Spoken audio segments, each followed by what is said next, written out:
என்னங்க இப்படி பெருமைப்படுறாங்க? ரொம்பங்க. எல்லாத்துக்குமே ஒரு அளவு இருக்கு. நான் யார பத்தி பேசுறேன்னு தெரியுமா? இப்ப இருக்கக்கூடிய பேரண்ட்ஸ் கிட்ட போய், "உங்க குழந்தை எந்த ஸ்கூல்ல படிக்கிறாங்க?" அப்படின்னு கேளுங்க.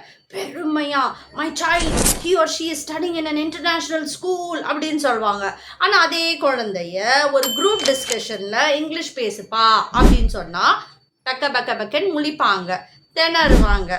பால்பிட்டேஷன், அப்புறம் வந்து தில் ஸ்டம்பிள். ஆமாங்க, most of the students enquire பண்ணும்போதே மிடில் ஈஸ்ட் கண்ட்ரி ஸ்டூடெண்ட்ஸ் கூட சொல்கிறேங்க, இங்கிலீஷ் நல்லா பேசுகிறாங்க, கிராமட்டிக்கல் மிஸ்டேக்ஸ் இல்லை, ஆனால் குரூப் டிஸ்கஷனா ஏன் பேச மாட்றாங்க? இதுதாங்க இப்போ இருக்கக்கூடிய ப்ராப்ளம். ஸோ அந்த ப்ராப்ளமுக்கு சொல்யூஷன் தான் நம்ம Easy Talk online and offline course கொடுக்குறாங்க, where we are making the students become confident speakers. Even if it is group, even if there are thousands of people in front of them, they can speak in a flawless way. So என்னங்க wait பண்ணிட்டு இருக்கீங்க? Summer வேற வருது, summer classes இருக்கு. Enquire பண்ணுங்க, உங்க குழந்தைய இந்த கிளாஸஸ்ல கூடிய சீக்கிரமா என்ரோல் பண்ணுங்க and share the message. Thank you.